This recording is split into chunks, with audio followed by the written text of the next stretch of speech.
comes Butterbean in. Good right hand, left hand, down goes Bean trying to Sunday punch him, and he does there with a right hand. Eric Butterbean Esch wasn't built for distance. He was built for destruction. In a career spanning over 77 wins, 58 knockouts, and nearly 30 first-round finishes. There it is. Oh, that's a... Fans didn't come to see strategy.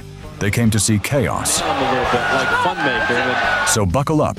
We're rolling through the most explosive, funniest, and downright savage knockouts of Butterbean's career. It started with a left hook that came out of nowhere, followed by a right hand that could have reset the Wi-Fi in the entire arena. Jagan's head bounced off the canvas like a basketball at half court. Now, out of Overland Park, Kansas, and he may want to take the first plane back to Kansas tonight. Jane 80. One clean combo, one early nap. Here comes Butterbean in. Good right hand, left hand, down goes Jagan, hits his head hard. Fight is over. Butterbean didn't even break a sweat. Graham was defending the IBA super heavyweight title, but it turned into a circus act. This jab, he can do a lot. And Butterbean counters over the top of the... Butterbean's right hand landed so flush that Graham flew through the ropes, half hanging like an escape artist gone wrong. Love the knockdown. And he winks at George while you're talking. The referee jumped in, waving wildly as the crowd erupted in disbelief. And Jay Nady, his most impressive performance ever. He exited the ring faster than fans left the parking lot after the main event. The man who once faced Mike Tyson promised to go toe-to-toe with Butterbean. Bad life choice. McNeely had already been flattened by Tyson in under 90 seconds. Tyson with a left hook, a right uppercut, down goes McNeely. He clearly didn't learn from history. Butterbean charged forward like a runaway grill on wheels, and one looping right sent Peter back into a familiar nightmare. He's out on his feet. Powerful punches by Butterbean. And McNeely favorite, then a 7-1 favorite by fight time. Obviously somebody knew something, but a little bit of money went on McNeely.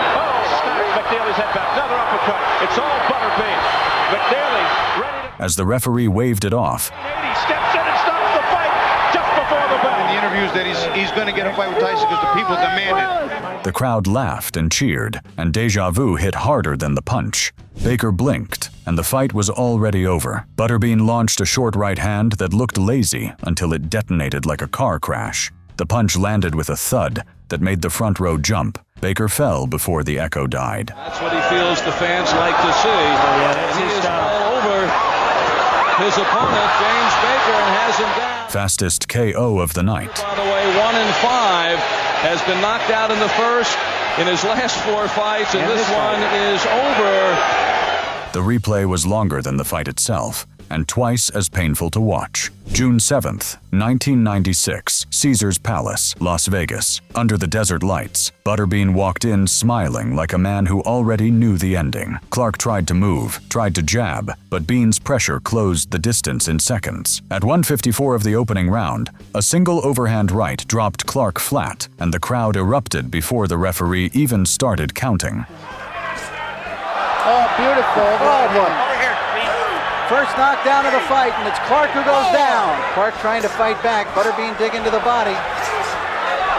Down goes Clark for the second time. Look at the Bean walk across the ring.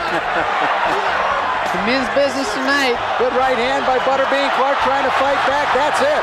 Clark is down and out of the ring. Fight is over. Classic Las Vegas, bright lights, big swing, instant knockout. Eaton's jab touched air. Butterbean's right hand touched reality. He hit the floor so hard his gloves nearly bounced off. Well, Bean caught him with a left hook and dropped him. Bean's shape, tribute to the commissioner. He's been in with a new nutritionist, and Eaton dropped again. 3 rounds of survival ended with a shutdown notice. All but over. Bean, target practice. It's over now. It's all over. Well, it took more than one mule punch from Bean, several indeed, to drop him. Monaco came in swinging wildly, trying to bully the bigger man, but Butterbean didn't flinch. After a brief exchange, he launched a right hand that detonated at 1:58 of round 1. Race across the ring and attempt to get Monaco down quickly, and by golly, that's just... turning Monaco's forward charge into a free fall. He lands a good right hand. Oh, there goes Monaco. Second knockdown in this round. Another victim of the bean bomb, lights out before the bell's echo even faded. Good night. There goes Monaco. And I mean, there he goes. This fight. Butterbean gets the job done. He threw 3 right hands and got 3 knockdowns. Backed against the ropes, Davis thought he was safe. Then came the left hook. Clean, brutal, textbook Butterbean. To do is his own mitts. Oh, the left hand, and Davis. 1 minute into the fight. Down he went. Down went the lights. This fight is over. Singing the blues as Butterbean, studying his man, unleashes. Wiggins became the first man to reach round 4 with Butterbean, and he made him work for it. He can slow down Wiggins and then get the fight where he wants. Wiggins slipping in the corner there with it. He is not facing top heavyweights. Wiggins. Well, now he's in Butterbean's ballpark, though. Butterbean. And he's getting hurt. He's getting there against a big man who is whacking away at him. 100 pounds extra a shot. The difference in the hook once Butterbean's had them in there. Crowd chanting his name. And Joe Wiggins is the other guy. By the end, Bean was breathing heavy, but that 400-pound power was still there. A final series of thudding blows echoed as the crowd counted each one in rhythm before Wiggins collapsed. Power punches, sometimes they gamble. Wiggins did, and he's in trouble. We saw Kenny Myers come in here and, in our view, beat Butterbean. Even exhaustion couldn't stop him from delivering a 400-pound lullaby. He was not combative at that point. Gets the job done here against... Whitfield had the size advantage, but Butterbean had the firepower. After trading early, one right cross turned Whitfield's lights out mid-blink. There's that wild swing. Butterbean talking about Butterbean trying to get that jab out. Right now not thinking jab. The bigger they are, the harder they fall. Physics proved again. Now a little more of the patience by Butterbean. Now he rushes in. He sees an opportunity. And Whitfield wisely. It wasn't just power anymore. It was a pattern. Every swing looked familiar, but each one built the legend higher. Butterbean knows he's closing in. Whitfield, watch out. In his best shot, that right uppercut. Will he survive this second round? Well, now he grabbed for tired now. He's tired now. You can score. But I think it's Whitfield more tired. Well, we're coming down to the conclusion of third. Good punch by Whitfield, but he is done. I called it. That's what I called. That's what we were just getting to. It's a fight. Joe L. Scott, rising young heavyweight, with a terrific... Butterbean wasn't just knocking people out, he was proving physics had favorites. In this bizarre brawl, even the referee got dropped by accident. Butterbean's swing clipped both Jackson and the official. Butterbean should try a left hook to the body, then go upstairs. Now he's uppercutting. The interesting thing, Dave, is just that Jackson is tired. Well, now he's throwing the tough man type punches. They told him, get inside, just get the hands moving. The fight is stopped not because Terry Wood got knocked down, but because Pat Jackson doesn't want to go on, and one happy guy is Terry Wood. When the dust settled, Jackson wanted no part of a rematch. Allen kept his chin up, literally. Butterbean saw the open target and hammered it shut with a looping right. You going down. That fighter who beat Butterbean in New York was named Mitchell Rose. He had a record of 1-6-1 before his big win over the Bean. Or should I say, Pony Express speed. Whoops! Butterbean stands on Allen's left foot. Allen falls down. Round to Allen. They heard Butterbean's corner telling him to throw more punches. And this is the response. Ooh. Hard right hand, and Allen... By round 3, Allen was holding on to the ropes like they were life insurance. Comes off the ropes and fires an uppercut. Ooh. Oh, he landed the right again, and now Allen is stunned. 10 seconds left in round 3. Let's see if Kurt Allen can continue to take it.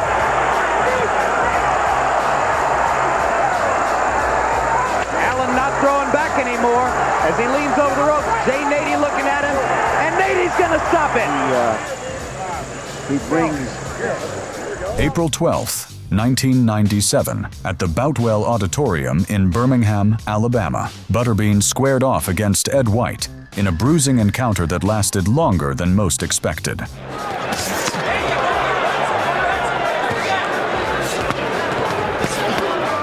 After dominating the opening round, Bean closed the show midway through round 2 with a crushing barrage that left White unable to continue. Oh! Haymaker right hand by Butterbean, and White still doesn't have his hands left. Gonna give Butterbean too many chances.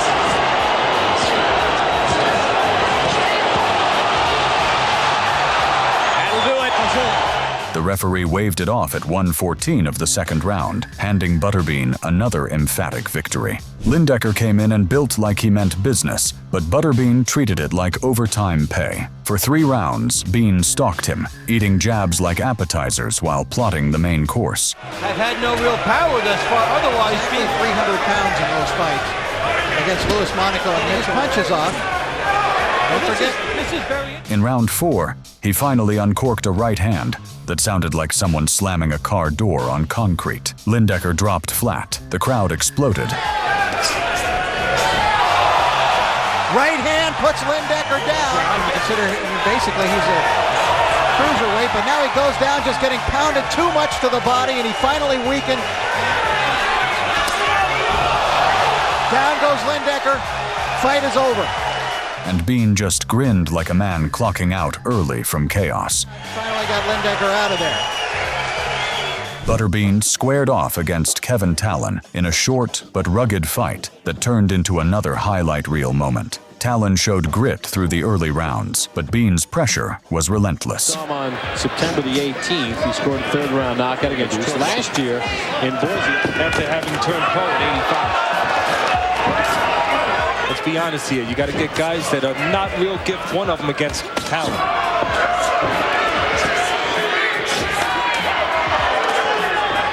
At 2:50 of round 3, Butterbean trapped him in the corner and unleashed a flurry that forced the referee to step in. And Butterbean comfortably in control in this 4-round bout as he continues to pound the overmatched Talon.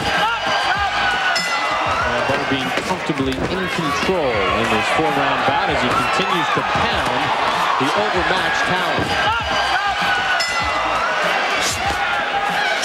Butterbean's pinking the right punch there.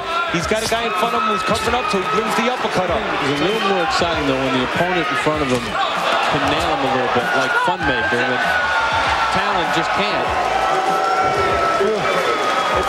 Another hometown crowd went wild as Butterbean added yet another stoppage win to his growing legend. Craven talked a good game in Vegas, promising to outlast the 4-round freight train. For a round, he managed to survive the storm. Not yet able to get his feet set. Hard right hand by Craven. Anybody who outweighed him by 110 pounds. So far in the first, tire quickly.